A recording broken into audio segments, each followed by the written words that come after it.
Hi, good day everyone. My name is 3Bagain from BSED Math 3B, and allow me to discuss to you my geometric model in partial fulfillment of the subject M115 or abstract algebra.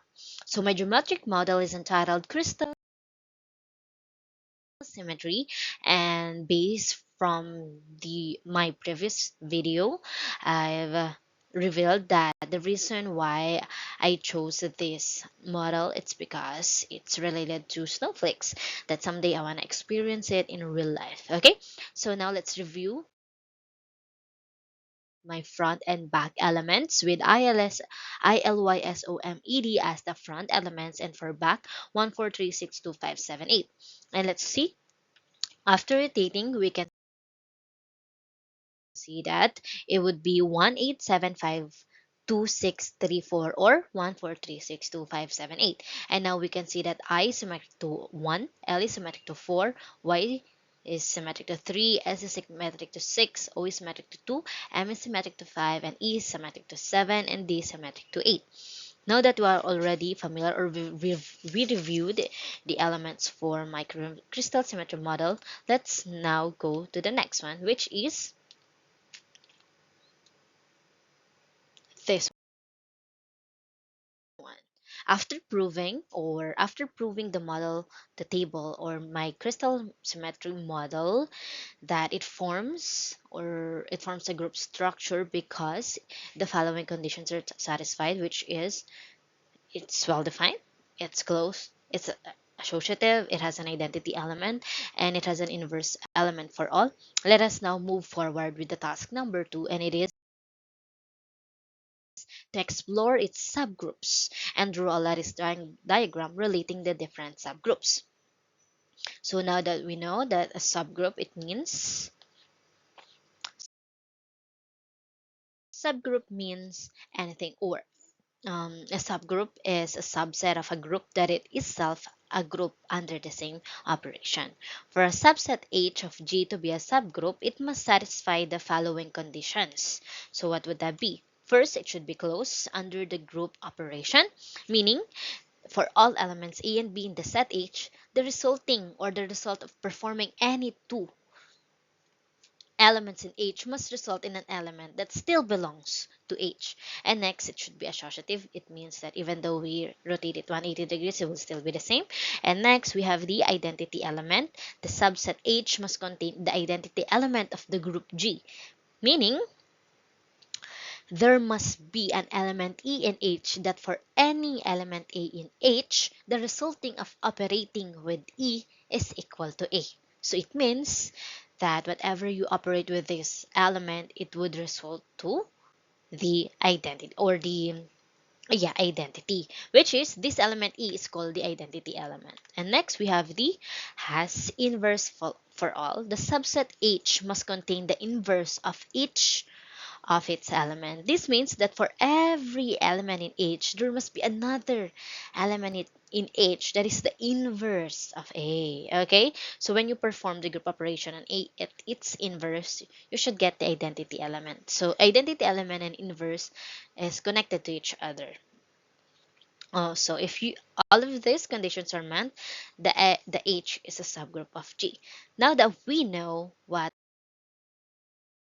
a subgroup is and the properties that make it a subgroup, let us now define the different categories of a subgroup.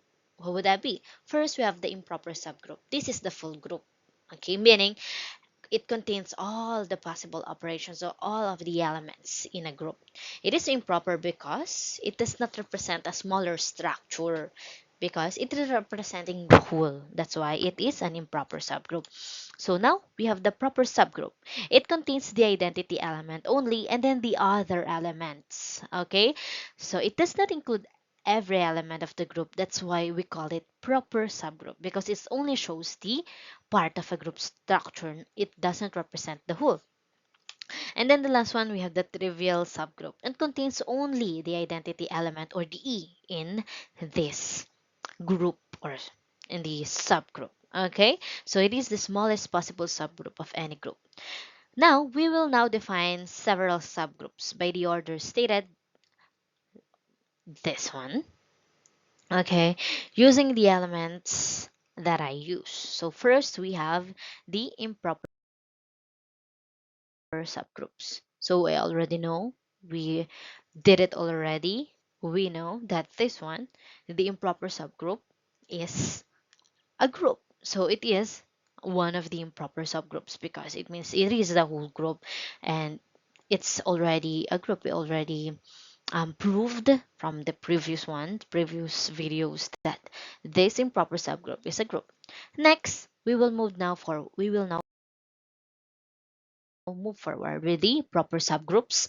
First, we will do the subgroup of order 4 with h sub 1 is equal to ILYSOMED with under the operation star, and h sub 2 is equal to IO12 under the operation star. So now, as we can see, we have here the table for ILSOMED and IO12. So if we rotate it, it will look like this. Okay, so for this one, for IO12, it is already associative because after we rotate it, it's still the same. And for this one, ILSOMED, we will be interchanging some rows and columns for it to be able as to be an associative. And now, after doing it, we have here the ILYSOMED, the same with the ILSOMED. So it means it's associative. And for this one, we've already defined that it's still the same after rotating it for 180 degrees. So it's associative. Next, let's see if it has an identity element. So it is, because if you anything that you multiply with I, it will still be the same with the elements that you multiplied it with. So it means an identity element exists. The same with this one, I O12 with the I multiplying with anything, it will still be the same. So let's check if it has an inverse for all. So as we can see, I. So I inverse equal to I, L inverse equal to D, Y inverse equal to E, S inverse equal to M, O inverse equal to O, M inverse is equal to S, and E inverse equal to Y, and D inverse equal to L. So it means everything, or there is an inverse for all, or there is exist an inverse of each of its element, which is ILSOMED. This means that this subgroup of, or the set of each sub 1 is a proper subgroup. Next, the same with the IO12,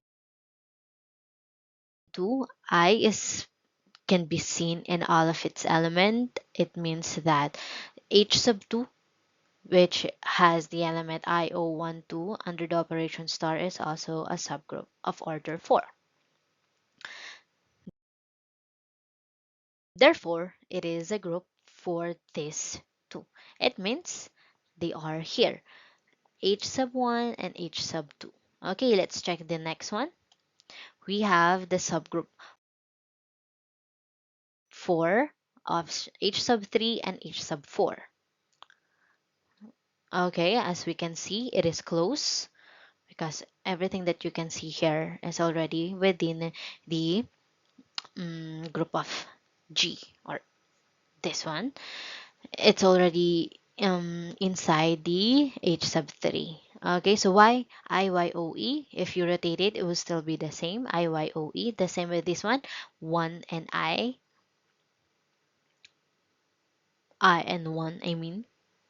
Okay, next we will be moving forward with I and 1, I and 1, 1 and I, 1 and I. So it's still the same.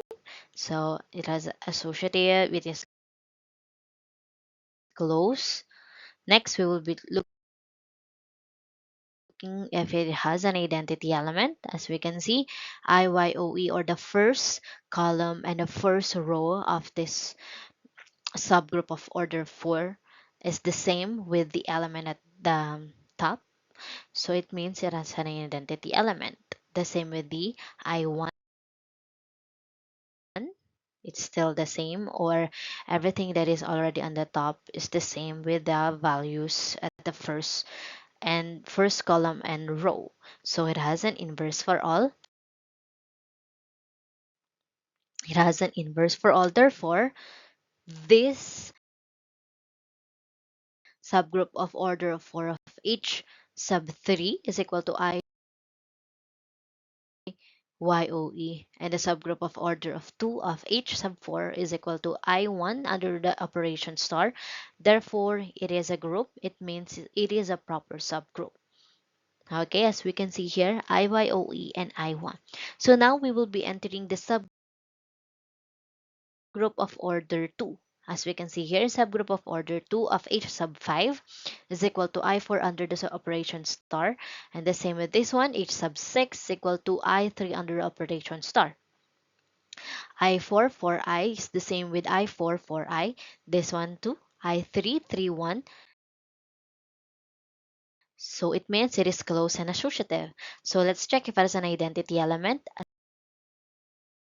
As we can see, the first column and first row is the same with the given or with the element of I. Anything that you multiply with I will still be the same, or it will still be the element that you are multiplying. So it means it has an identity element. The same with this one, I3, 3, I3, and then 3. So it has an identity element. And let's check if it has an inverse for all. I inverse equal to 1, 4 inverse equal to 4. The same with this one. I inverse equal to 1, 3 inverse equal to 3. This one and this one, it means it has an inverse for all because I is prevalent, or as we can see it in this subgroup. So it means, or therefore, this one is a group. It means it is a proper subgroup. Okay, and now let's check for the another subgroup of order 2. We have H sub 7 and H sub 8, with H sub 7 value would be 1, I and 6 under the operation star, and I5 under the operation star. And next, we have hello. We have the I6, 6I, I5, 5I, the same with this one and this one. All of it would be the same after rotating it for 180 degree. So it is associative and it is close. So let's check if it has an identity element. As we can see, I and 6, the same with this one. So all of the values at the first column and first row, it's the same with the elements given of the H sub 7. It means it has an identity element. The same with the H sub 8 is equal to I5. I5 and 5, the same, it has the same element for the given values or elements of H sub 8. It means it has an identity element. Let's check if it has an inverse for all. As we can see, I is seen in this table, or in this table with element H sub 7, I and 6. I inverse equal to I and 6 inverse equal to 6. The same with I inverse equal to I, 5 inverse equal to 5. So it has an inverse for all. Therefore, it is a group, and it is a subgroup or a proper subgroup of the group G. And now we have the next one, the H sub 9 and H sub 10. H sub 9 is equal to I7 under the operation star, and H sub 10 is equal to I2 under the operation star. As we can see in this one, it is close and it is associative. We have the elements in this part. We have the I7, I7, 7I, 7I. So it is associative. Let's check out the H sub 10. We have the I2, 2I, I2, 2I. So it is also associative and close. Let's check if it's an identity element. So as we can see, everything that you multiplied with the identity element E would still be itself, which is I star I is I star 7 is 7, and 7 star I is 7. Anything that you multiply with the identity would result to the element that you are multiplying. It means that it has an identity element. The same with this one, I2 and 2. And let's check if this is an inverse for all. I inverse equal to I, 7 inverse equal to 7, I inverse is equal to I, and 2 inverse equal to 2. So I can be seen in this table. So anything that you multiply, or any two elements that you multiply, would be equal to I, or the identity element. It means it has an inverse. So this means that this is a group. Therefore, it is a group and a proper subgroup of group G. Okay, let's check the next one. We have the H sub 11 and H sub 12. We have IO under the operation star for H sub 11, and H sub 12 we have I8 under the operation star. So as we can see, it is close and associative because IOOI, I8, the same with the 180-degree turn for the values or the table given. And let's check if it is an identity element. So it has an identity element because anything that you multiply with I would still be the same, or it will result to what you are multiplying. The same with this one. We have I8 and 8. So let's check if it's an inverse for all. We have I inverse equal to I, O inverse equal to O, and I inverse equal to I, 8 inverse equal to 8. So it has an inverse for all. Therefore, H sub 11 and H sub 12 is a group and a proper subgroup. Okay, and next we have the lattice diagram of subgroup of H, or the group of H. So we have here the H, or the improper subgroup. We have the set of H consisting the elements ILSOMED 1436258 under the operation star, or the group operation in this set is called star. So we have here the H. So it is the improper subgroup, or the whole, or the full group of this table, or of this model. So anything that we will be having, or the anything that we will be looking here to check the different, or to relate the different subgroup of this one, will be having, or we have this as the core of the different subgroups. So the next one, we have the H sub I. Okay, H sub I, we have the elements ILSOMED under the operation star. So we know that it is under the um, set H. Next, we have the subgroup of order of 4. After the subgroup of order of 16, we have the subgroup of order of 8, and then subgroup of order of 4. We have these H sub 2 and H sub 3, which H sub 2 elements IO12 under the operation star, and H sub 3 elements ILYOE under the operation star. So IO12 is under the H sub 2, and then we have the IYOE under the IYOE. And next, all of this are under the, and next we have the subgroup of order of 2. We have the first one, H sub 4. Where's the H sub? H1, 2, 3, H sub 4 is Um, okay, let's go with 8 sub 5, 6, 7, 8, 9, and 12.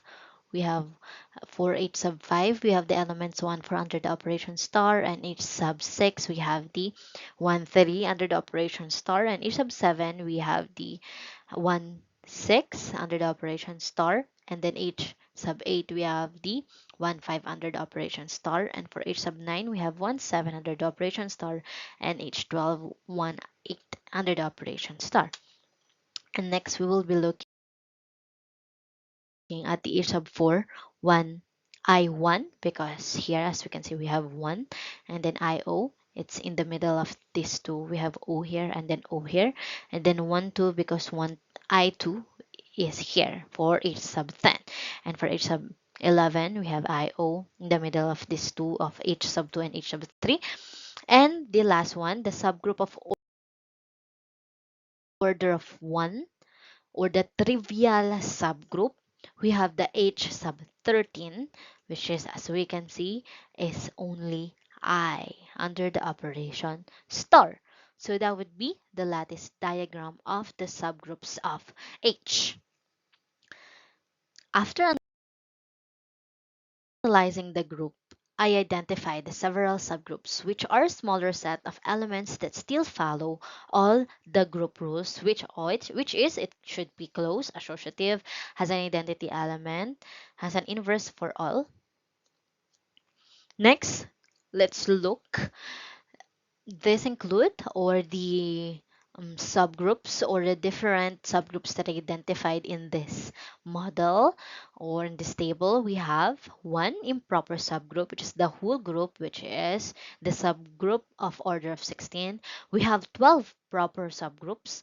Okay, we have one, which is subgroup of order of 8, and then two, 4 elements. We have two for 4 elements, and then 9 for the subgroup of order of 2 elements. And then we have the last one, the trivial subgroup, which is it has only one element, which is the identity element. So that would be my subgroups, and that's how I relate the different subgroups of my subgroups of order, I mean subgroups of my set H. And that's my lattice diagram relating the different subgroups. And that would be it. Again, my name is Edmiante Begain, and thank you for listening